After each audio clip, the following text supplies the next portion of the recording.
We will follow up after this session and we will send you a copy of the recording, so you don't have to write loads of notes. We are going to absolutely bombard you with a load of information over the next hour or so. So welcome. As I said, my name's Michelle, and I just want to say well done for getting here. It's complicated as a parent or carer. I think it's really, really tricky to help support your young person at this kind of post-16 age, because it's a complicated landscape. As a parent or a carer, we want to help, but how do we do it? I think the first thing is well done. Like you're here, trying to pretend that we don't know it all as grown-ups is a tricky one. Throughout this session, there's going to be some QR codes on the screens. The QR codes, if you open your camera, your smartphones and open the camera app, if you hover over it, it will take you to some really helpful websites. A great first step, which will actually help you support talking to your young person, are these websites, National Careers Service and Talking Futures. They've actually got some pages on how to help you support your young person make their decisions and make their best next steps. Little caveat to this session, in case it kind of whirls round the world for the next year or so, it is, our information today is correct at the time of delivery, which is today, the 10th of October 2023. Now, I'm hoping that everybody has had I'd seen the information on our new newsletter, and this is part of the Careers Hub help that's going to be on offer, and we're going to cover that throughout the session. Today, we're going to give a little overview of post-16 pathways, but before we start, I think we're just going to throw up a little poll. So coming up now, I just want you to have a little think, like, before we start the session, just how confident are you on the information around post-16? If you can, and can I just look at my team and say, has them polls gone up? No? Let's try that. Okay, so you should have a poll in front of you now. And we just want to gauge, do you know a little bit about post-16 stuff, a lot about post-16 stuff? And I'm hoping you learn at least two things tonight. That'd be really great, as if we can kind of bring you up to speed on the current things that are on offer for our post-16. I'm just going to read out while we're doing this poll, actually. By law, just so you know, young people are required to continue in education, employment or training until the age of 18. Between the kind of school leaving age and 18, a young person in England must do one of the following: stay in full-time education, for example, a college, start an apprenticeship or traineeship, or spend 20 hours or more every week working or volunteering while still in part-time education or training. So that's kind of the statement from the National Careers Service. So that's kind of the party line for our young people post-16. And hopefully we're going to kind of bust some myths today around what them options are. So we're going to go through higher education or pathways to higher educations, have a little look at apprenticeships, little look at T-levels, little look at VTQs, vocational technical qualifications, and a quick look at supported internships. We are going to have some Q&A sessions in between each session, but I am going to have to keep an eye on the time as well, depending on how many questions we get in. So, as I said, there's going to be a lot of information today, and I'm hoping that you will be around for the kind of whole of the series, if you like. This is our first session. with the Cheshire Warrington Careers Hub and the pledge, we have brought out this first parents newsletter. I'm hoping that you've seen the newsletter that's on the screen. If not, again, there's a QR code there, so you can link to it online. There's lots of really nice links in there, all current links, all around what we're talking about today, and going a little bit deeper and giving you a little bit more to look at. Throughout the sessions, we're going to be covering apprenticeships, T levels, and still to come, we've got the sessions that are going to be rolled out through November, February, and April. I'm going to put some QR codes on later on in the session, and you can book onto them as well. So as I say, if you find this one a little bit quick and we're just skating the surface, that's because we wanted to pack in as much as we possibly can. We're going to be looking on the second session on routes to higher education. The third session really kind of pin it in National Apprenticeship Week, apprenticeship pathways, and then session 4, T-level pathways. There might be some more sessions, so kind of watch your space and make sure you read them newsletters. I will say as well, in the chat, the team are popping some links in, so you can have a look at them links. And again, we will make sure in our follow-up that there's lots and lots of links and lots of information, relevant information to what we're talking about today. So, potential pathways. So as I said before, we need to either stay in full-time education, we need to start an apprenticeship traineeship, or spend 20 hours more a week working whilst in part-time education. And this is what the kind of National Careers Service advises. This is current at the time of recording. So you are either going to go into higher education or a pathway to higher education. You're going to look at apprenticeships, T-levels, vocational technical qualifications, or as I said earlier, a supported internship. So the first thing we're going to look at is higher education and the kind of pathway to that post-16. So over to you, Ellen. Thank you very much, Michelle. Yes, thank you everyone for joining. My name's Ellen, and I will be going through the sort of brief information about the different areas that we've identified here. Now, it will be very brief. The idea is to give you an idea of where to start doing your own research, because obviously, depending on your young person, we can't tell you what the best pathway is or what they should do. It's very much about them and getting that research in so they're making informed choices. So starting off, we're going to look at higher education. When people hear the phrase higher education, they often associate that with going to university to do a bachelor's degree. And that is one type of higher education.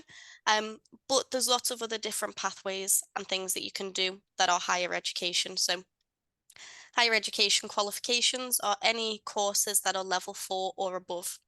So level 4 to level 7 qualifications.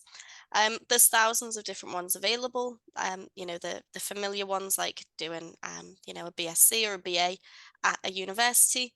But there's other things that you can do as well: foundation degrees, diplomas, higher technical qualifications, and also getting degree level qualifications through apprenticeships.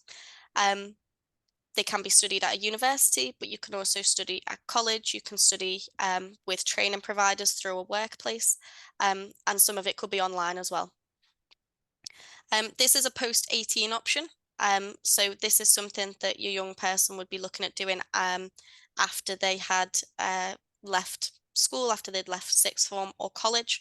The reason we're talking about it now is because obviously the pathways that your young person takes post-16 will affect the pathways they take after that. So there's lots of different routes into higher education.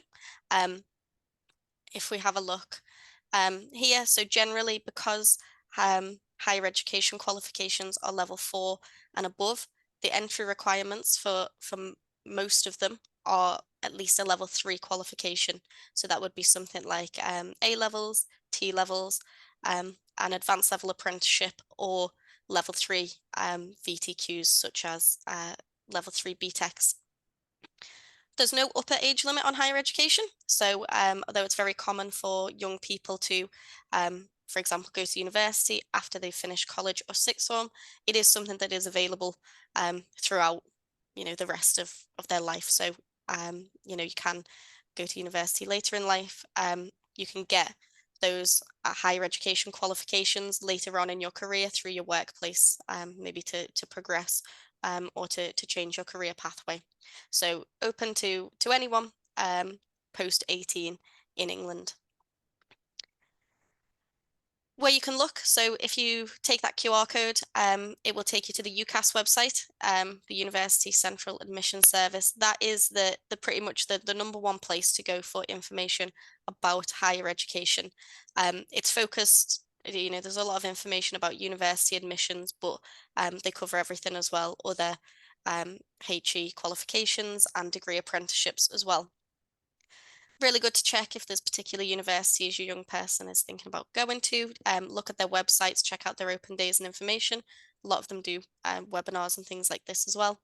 And then you've got Uni Connect and Higher Horizons. So Higher Horizons for the Cheshire and Warrington area can give you that, impartial, unbiased advice and information about higher education. Okay, we told you it was going to be quick because that's it for the higher education part. If you do have any questions, please do put them in the Q&A. Have we got anything coming through, Michelle? Yeah, a couple of things. And I think we started with the higher education kind of focus just because I do think traditionally we've gone, oh, you do A levels and then you go to university. That's the path, A levels and university. And that's not necessarily true. There are other options. Your T levels are equivalent. Your apprenticeships can get you a level 3. There is other pathways to higher education. So if you're looking at university as a goal, as a destination, you almost need to know how to help guide your young people to that institution. We've got a question: can you just leave school and not do anything? No, afraid not. By law, as I said before, by law, young people are required to continue in education, employment, or training until the age of 18. That is the standard answer. You have to do something. As I say, it's the three things: full-time education, so sixth form or college, apprenticeship, traineeship, or spend 20 hours or more a week working or volunteering while whilst you're in part-time education or training. If you get a job, you still need to do part-time training alongside that job. That's law until you are 18. Okay, so keep popping your questions in the chat. We're going to be trying to keep answering them online as we go along, but we're going to give you a little bit of an overview into apprenticeships. As I say, we're going to be digging a little bit deeper into the further sessions around apprenticeships and T levels. We're just giving you a kind of overview.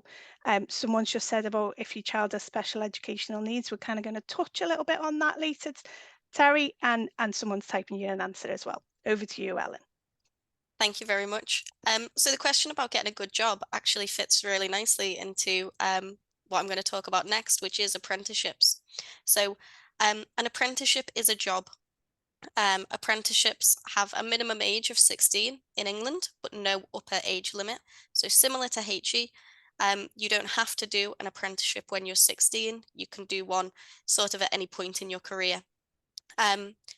An apprenticeship is a job, so you'll be employed by a company and they will teach you how to do a role. So you can start your apprenticeship without prior experience or qualifications, because the idea is during your time working in the company and the organization, you will be trained up to do that role.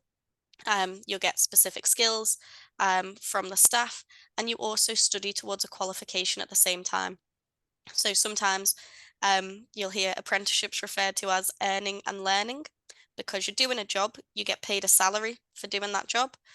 You're entitled to things like, annual leave, but you study towards a qualification as part of your contracted hours as well. The training costs are entirely covered by the employer. So as an apprentice, you don't have to pay anything towards your training costs. And there are thousands of different apprenticeships available nowadays. Typically, in the past, people have associated apprenticeships very heavily with vocational, uh, careers like being a hairdresser or a plumber or a mechanic. You can do really amazing apprenticeships in those areas. But like I say, now there's thousands of different other roles that you can do as well. Um, and they come in different levels. So the education equivalent level of the qualification part of your apprenticeship um, will be stated as either intermediate, advanced, higher, or degree level. So when you see an apprenticeship vacancy, be categorized into one of those categories. Um, Entry requirements for apprenticeships can vary. So it's important when you're looking at the vacancies with a young person that you do check that those entry requirements are suitable and appropriate for the level that your young person is at. Generally, if a young person was looking at doing their apprenticeship post-16, so after they finished year 11, you'd generally be looking at a level 2 or maybe a level 3 apprenticeship as the first one. And you can work your way up, and again, you can get higher and degree levels, so HE level qualifications through apprenticeships. So that could be a good pathway. If your young person is eager to get out into the world of work, if they want to start getting those employability skills, especially if they know what sort of industry they would like to work in, a level 2 apprenticeship or a level 3 apprenticeship as a starting point for their career could be, the best move for them. In terms of where to look for information about apprenticeships, so I actually work delivering the Apprenticeship Support and Knowledge Programme for schools on behalf of the Department for Education. You can go to the gov.uk website to get information about apprenticeships. The Amazing Apprenticeships website is the absolute, that's the place with all the information, anything you could want to know about all aspects of apprenticeships from, researching, applying, interviews, everything like that. The Amazing Apprenticeships website is a great place to go. And also, if you look at the Cheshire and Warrington Opportunities portal, you can see actual live apprenticeship vacancies. So for any of you who've got young people, particularly those who are currently in year 11 or currently in year 13, they want to do an apprenticeship after college or sixth form, definitely start having a look on the opportunities portal and seeing what vacancies are actually available now that they could apply for. Right, question time. Okay, I'm just going through some of the questions that have been asked, and you've probably answered quite a few of them at that last one. Part of, I think, supporting your young people is you could be overwhelmed with the amount of information that's out there. Within this presentation, we're not giving you absolutely everything. There is lots of different places out there, but we're trying to give you the main ones to go to. So, as Ellen said, somebody asked, is there a list of apprenticeships, or how do you apply for apprenticeships? It's the Gov website that we would kind of recommend you go to. The Amazing Apprenticeships website also has a kind of parental support package as well. So there's lots of parent stuff in there. Apprenticeships and T-levels do cover lots of different careers, right across the board, and we haven't got time to go through absolutely every single one of them. I want to reassure you that the slides will be sent out after the recording will be sent out post the session. Yeah, I'm sure we could send the slide deck as Yeah. well. Um, I can just appren- jump in there. so yep, So, go for it. yeah, so Debbie's asked how long are apprenticeships run for? Yes, so the minimum length of time in England for apprenticeships is 12 months, and the maximum amount of time is 6 years. So depending on the type of apprenticeship that you're doing, and the level, it could be anywhere, from a year to 6 years. Not many apprenticeships actually take as long as 6 years to complete. They're usually between about 1 and 4 years, but it can also be any amount of months in between that. So your apprenticeship could be 15 months, it could be 22 months. That will be stated on the vacancy listing, so you'll be able to see that for each of the for each different apprenticeship. Okay, moving on, Ellen. Moving on. So the next one I want to talk about is T levels. This is the one that I would guess most people are the least familiar with. T levels were introduced in 2020 as a technical qualification that is equivalent to A levels. So you can start a T level when you're 16. They are delivered through sixth forms or colleges, and you study a T-level subject for 2 years, and you get a recognised qualification at the end of that. T-levels were designed in conversation with businesses and employers, because the idea is to make sure that young people are getting equipped with the employability skills as well as just the subject knowledge in different areas. What's really appealing about T levels is that although the majority of the time is still classroom based and you're assessed, through classwork, 20% of the time, so a minimum of 9 weeks, you will be on a high level placement in the industry that you are studying in. So you'll complete a project, and you'll have that time working in an industry, meeting other people who work in that business, and actually getting hands-on and having some of that industry experience in a way that's, it is a significant placement. It's not just sort of, standing around in a company for a week. You actually get hands-on, you get to take part in a project. A T level, once it's complete, is equivalent to 3 A levels, and they do carry UCAS points. So you can apply to university courses after your T level, similar to if you'd done A levels, and get onto a university degree course if you want. But they're also a really good pathway into apprenticeships, because you will have that experience of being in the workplace. Entry requirements vary for T levels. They are set by the college or the provider. So generally, they ask for at least 5 GCSEs at grade 4 or above, but just double check that when you're looking at the different courses with your young person. There's more than 20 different T-level subjects to choose from. Because they were introduced in 2020, they've been on a rollout since then, so more courses are being added every year. This is a selection, just a couple that I've picked out to sort of highlight the range of different T-level courses and subjects that you can do as well.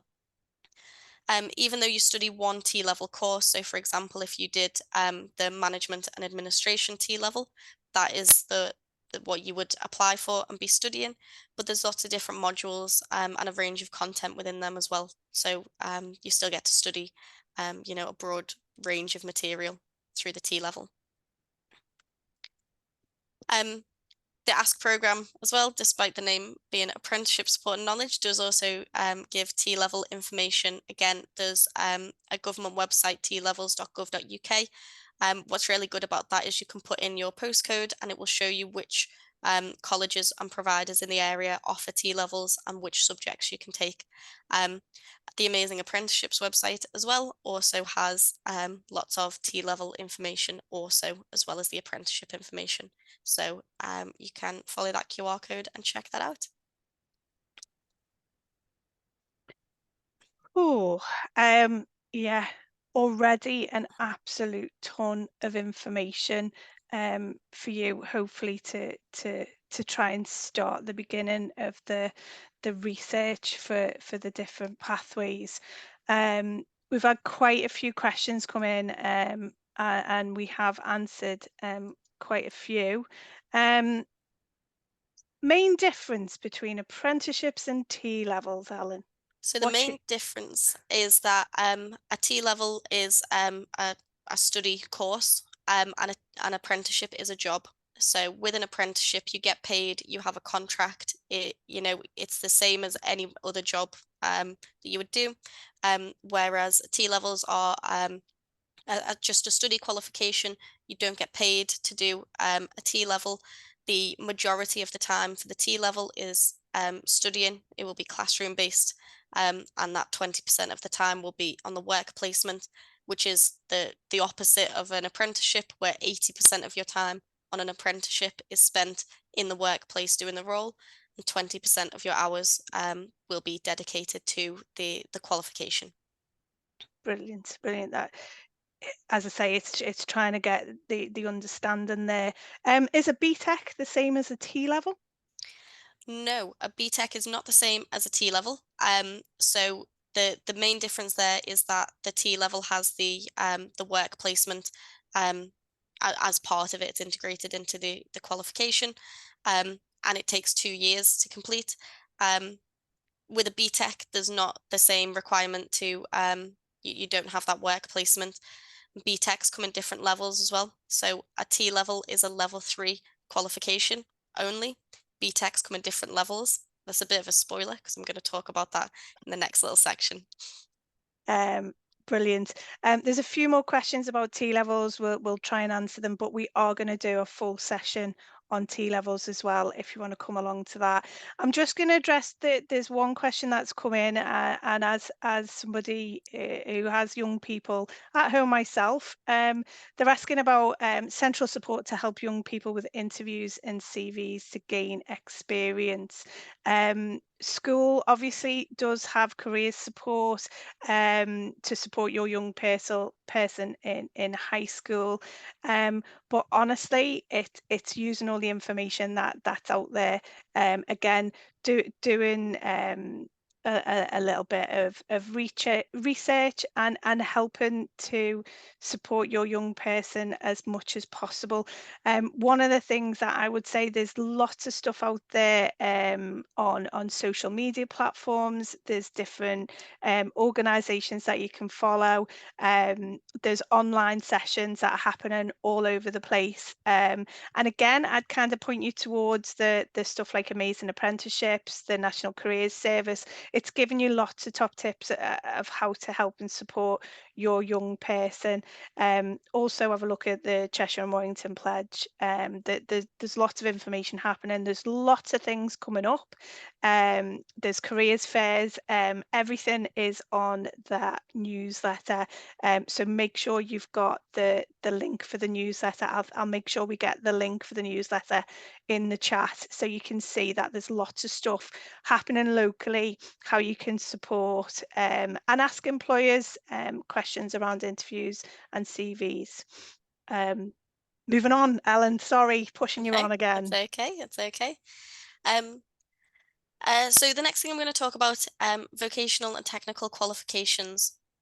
We don't have a dedicated session coming up just for these types of qualifications, because you'll see that it's actually a, quite a broad term for a range of different qualifications that you can do. So as the name suggests, they focus on a specific job or sort of industry, such as childcare or engineering. Um, Usually a vocational technical qualification, you take it at a school or college, and they're a good move for young people who know what sort of career they're interested in. They're very much focused on vocational pathways where you could get into an industry and get experience and work your way up through that career pathway. Um, there's there's a range of them. So T levels that I've already mentioned are a type of vocational technical qualification. BTECs as well are included under this umbrella, as well as some other qualifications such as Cambridge Nationals and Cambridge Technicals. They cover everything from level 1 for BTECs, level 1 to level 7. T levels, like I said, are a level 3 qualification. What's important when you're looking at the different qualifications is to make sure that your young person is applying for courses that are relevant to them and applicable for what they want to do next. So like I say, if they wanted to pursue higher education, then looking at something like a BTEC level 3 or a T level could be the best step for them. But equally, if they wanted to do a BTEC level 2, for example, and then look at the progression routes that come from that, completely depends on what pathway your young person wants to take. But it's just important to be aware. With some of these qualifications, they might have similar names, but you do want to check what the level is and sort of what the entry requirements are and what the next steps are on the basis of that. VTQs have to last a minimum of 1 year, but again, they vary in length depending on which course it is that's being studied. Because it's so broad, there's not anywhere to really get that specific information that we can direct you. It does depend on the local training providers as well. So, not every qualification might be available to apply for in your area, depending on who is offering the courses. The National Career Service website has got a lot of good information that you can check out through that QR code. And if the, generally, if your young person wants to study a VTQ, often they're offered by colleges. So I would encourage you to speak to the colleges directly, see what's on offer and what the different entry requirements are for the different VTQs that are on offer. Okay, it's really difficult when we do these sessions sometimes because the answers to a lot of these questions are it depends, and that can be a little bit unhelpful. But unfortunately, that is just the way it is. So different colleges will have different kind of entry requirements. Um, you do need to kind of dig a little bit deeper. I think I read a little bit earlier, one of the questions was what if my young person just doesn't know what they want to do? I think that can apply for us all. I don't think any of us have really done the path that maybe we thought we were going to do as well. Um, Okay, so I'm just looking at time, and I am going to move us straight on, Ellen, and we will try to keep continuing, keep them questions coming in. We're still answering them as we go. So, Ellen, Okay, thank you. You might be happy to hear that this is the final little section here. So just to very briefly introduce you to the idea of supported internships. So a supported internship is a structured work-based study program for 16 to 24-year-olds who have any sort of SEND needs or have an education and healthcare plan. Um, so, the aim here is to make sure that, young people with disabilities or additional needs are still being offered that access into meaningful work and getting the skills that they need to gain employment in the future. So it is unpaid and a work-based study program. And a young person who is going to take part in a supported internship will be already in full-time education, and their supported internship work placements will be part of the course that they're doing. So most of the conversations to have about the supported internships will be with the learning provider, the school or college that the young person is already at or is looking to study at. Usually can last up to a year, and will have a work placement on it. So the young person will be supported by a job coach to make sure that they are gaining those skills as part of the internship. So they get their employability skills, enable them to demonstrate their value in the workplace, which is very important, especially for a lot of these young people who might not think very highly of themselves, not be very confident in their own skills. So being able to give them that, safe, supported way to develop their confidence and perform successfully at work can be, really amazing. They'll build their confidence, their self-esteem, and they can gain friends, and a social life and stuff as well, because they'll be out actually um, interacting with people in the real world. Um, there's no entry or completion requirements for a supported internship, and each learning provider will develop that personalized program to meet the needs of the young person. So again, this is incredibly broad, non-specific information because it depends heavily on your young person and what their needs are. But it's important that you know that they are available. You can check out the Cheshire and Warrington Your Futures page for more information, and the CEC My Skills My Future posters have information on it as well. And as we've said, the National Careers Service, great website to go to. There's information on there for specifically if your young person has special needs or disability, and the support that's available for them.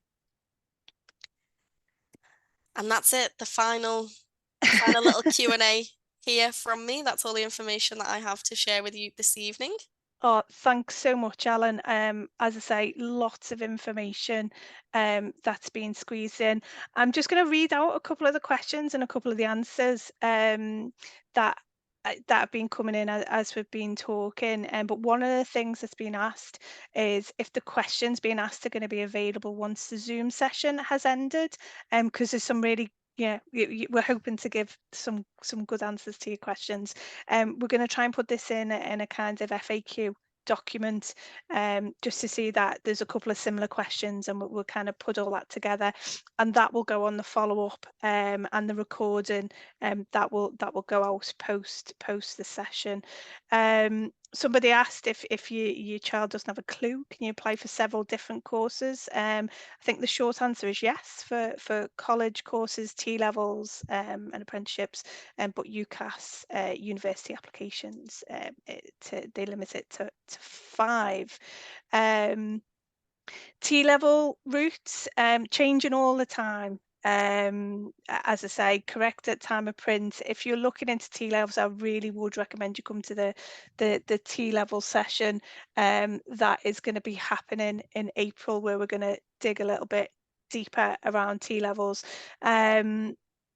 Someone asked about how do universities look at T levels. It's a tricky one. That it is a new qualification, and it's that answer again. It depends. They are with 3 A levels, but some universities accept it, and some don't. So it's possibly worth looking into that.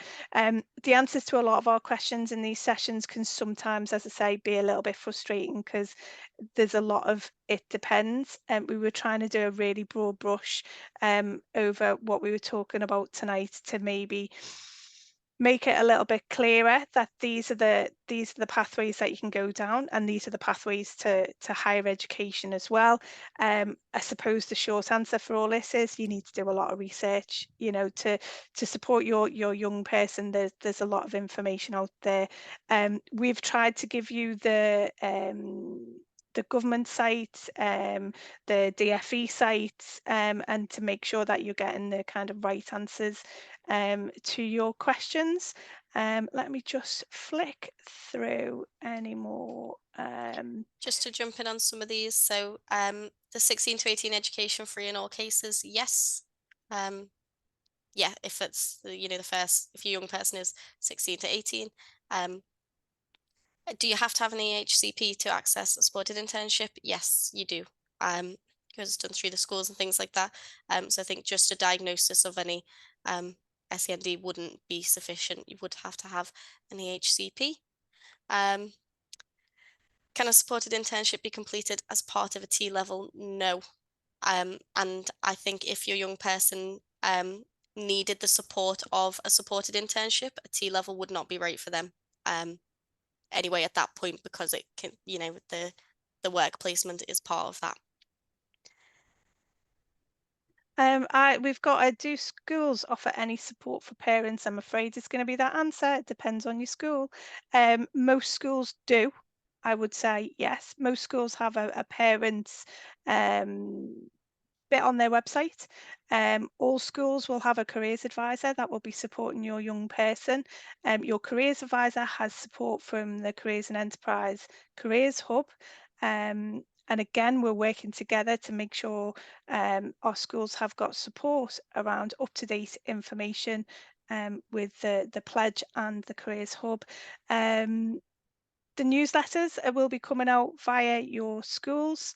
And we've got a whole series of these sessions where we can hopefully get into um, some more detail around the a few of the different pathways, and then, as I said earlier, there might be more to come.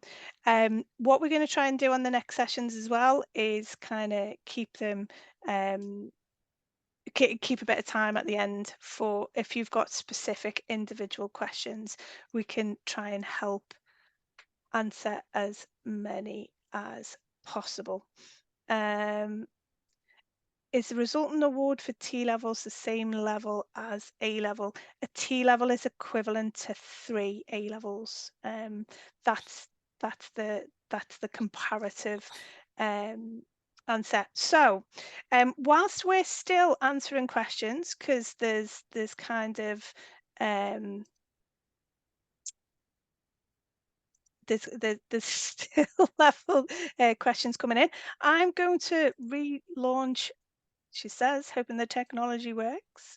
I'm going to launch our poll to see, hopefully, if that answered any of your questions. So I'm hoping that's helped even a little bit.